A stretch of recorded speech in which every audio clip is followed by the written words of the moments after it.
नमस्कार, स्वागत आहे तुमचं आपल्या मम्मीज कोल्हापुरी किचनमध्ये।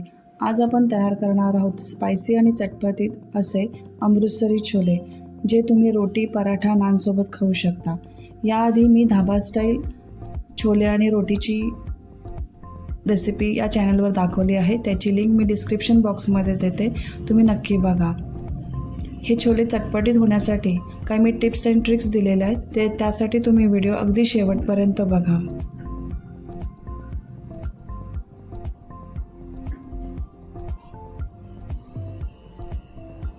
चला तर मग सुरू करूया। त्यासाठी आपल्याला लागतील छोले पाव किलो रात्रभर भिजत घालायचे आहेत।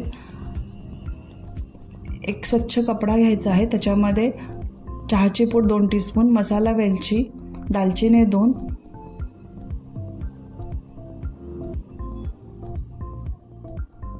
लवंग 6, मिरी 8, याची एक पुरचुंडी तयार करायची आहे, त्याची व्यवस्थित गाठ बांधायची आहे। कुकरमध्ये छोले घालायचे आहेत आणि आपला एक पेर बुडेल इतपत पाणी टाकायचं आहे। छोल्याच्या वर पकडून एक पेर बुडेल इतपत पाणी टाकायचं आहे, म्हणजे छोले अगदी व्यवस्थित शिजतात किंवा खूप पाणी टाकल्यामुळे पानचट होत नाहीत। आणि त्याच्यामध्ये ती पुरचुंडी टाकायची आहे आणि कुकरला 4 शिट्ट्या द्यायच्या आहेत।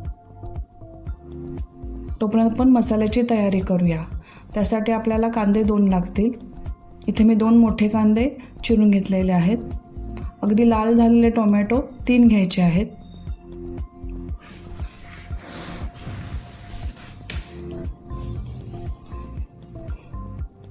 आलं 1 इंच घ्या।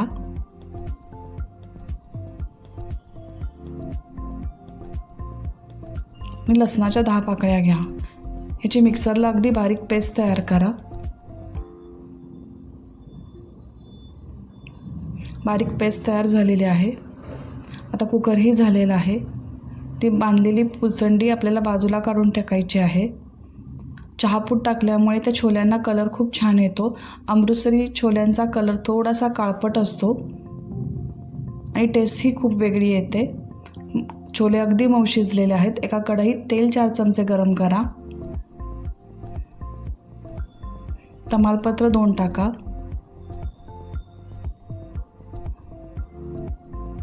आपण तयार केलेली पेस्ट टाकूया।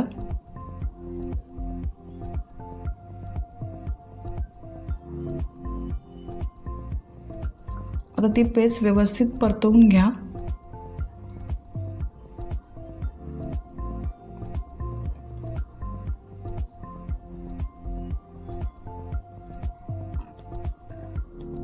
आता ही पेस्ट आपल्याला व्यवस्थित भाजायची आहे। त्याच्यातलं पूर्णपणे पाणी आटून त्याला तेल सुटलं पाहिजे। यासाठी आपल्याला त्यामध्ये मीठ आणि साखर टाकलं पाहिजे। साखर आणि मीठ चवीनुसार टाका।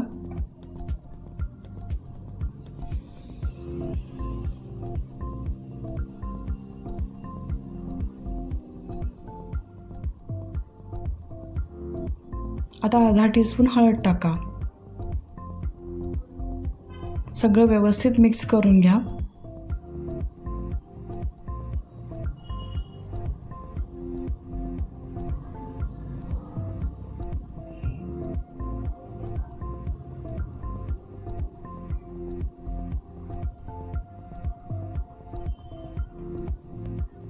एक 10 मिनिटं आपल्याला मंद गॅसवर ठेवायचं आहे। एक 10 मिनिटानंतर बघूया। पाणी पूर्णपणे आटलेलं आहे, तेल छान सुटलेलं आहे।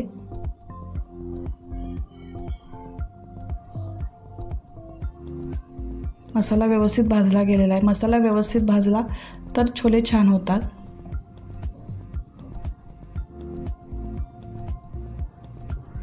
आता आपण ह्याच्यामध्ये खवा 1 चमचा टाकूया। खवा नसेल तर तुम्ही काजूची पेस्टसुद्धा टाकू शकता, पण खव्याने खूप वेगळी टेस्ट येते।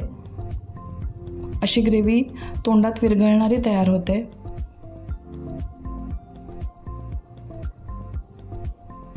खवा 1 मोठा चमचा आपल्याला टाकायचा आहे। तो व्यवस्थित परतून घ्यायचा आहे। आता त्याच्यामध्ये तिखट 2 टीस्पून टाका।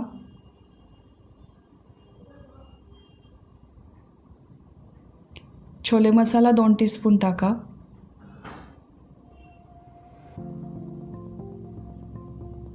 धने पावडर 1 टीस्पून टाका, आमचूर पावडर पाव टीस्पून टाका। आता हे सगळे मसाले व्यवस्थित परतवून घ्यायचे आहेत।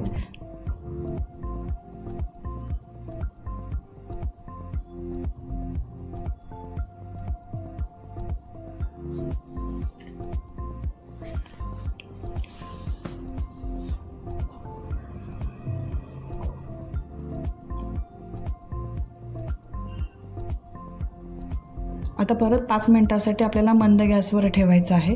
तर 5 मिनिटांनंतर बघूया, मसाले अगदी व्यवस्थित भाजले गेलेले आहे। मसाल्याला कलरही खूप छान आलेला आहे।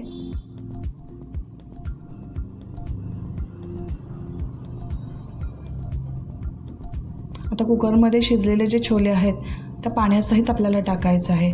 पुरचंडीमध्ये मसाले टाकल्यामुळे एकतर मसाला तोंडात येत नाही, पण त्या छोल्यांना खूप छान चव येते आणि आपल्याला पटकन टाकता पण येतात। आता छोले पांचट आणि बेचव लागतात, म्हणून या पद्धतीनं आपल्याला करून घ्यायचं आहे। तर व्यवस्थित ग्रेव्ही आणि छोले मिक्स करून घ्या। जर मीठ आणि साखर कमी असेल तर टेस्टनुसार आपल्याला ॲडजस्ट करायला पाहिजे।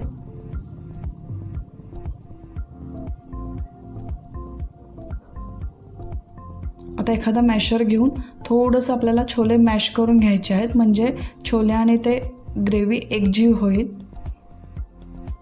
अगदी थोडेसे छोले आपल्याला मॅश करून घ्यायचे आहेत आणि गरम पाणी अंदाजानुसार टाकायचं आहे, गरजेनुसार टाकायचं आहे। खूप पातळ करायचं नाही आहे। इथे मी 1.5 वाटी गरम पाणी टाकलेलं आहे आणि पाणी गरमच टाकायचं आहे, कारण खव्यामुळे परत ग्रेव्ही ती घट्ट होते।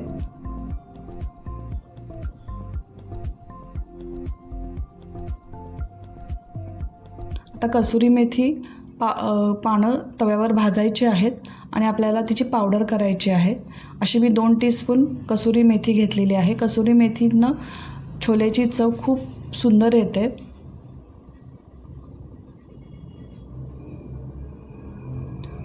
तर व्यवस्थित सगळं मिक्स करून घ्या।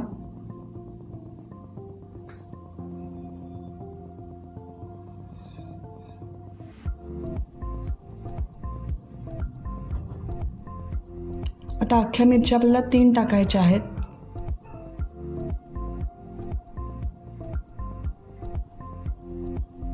आणि आल्याचे ज्युलियन्स म्हणजे काप आपल्याला टाकायचे आहेत।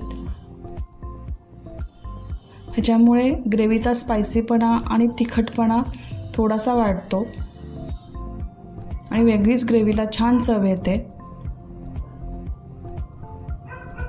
तूप 1 चमचा टाका किंवा बटरही टाकलं तरी चालेल। कुठल्याही ग्रेव्हीमध्ये शेवटच्या वेळी तुम्ही जर तूप टाकलं तर त्या ग्रेव्हीची चव आणखीन वाढते।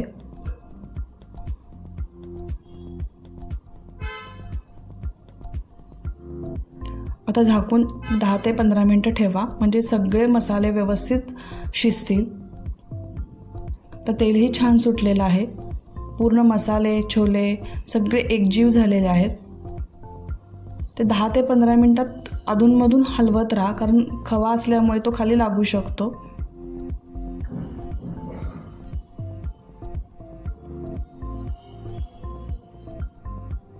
आता आपण हे छोले सर्व करूया।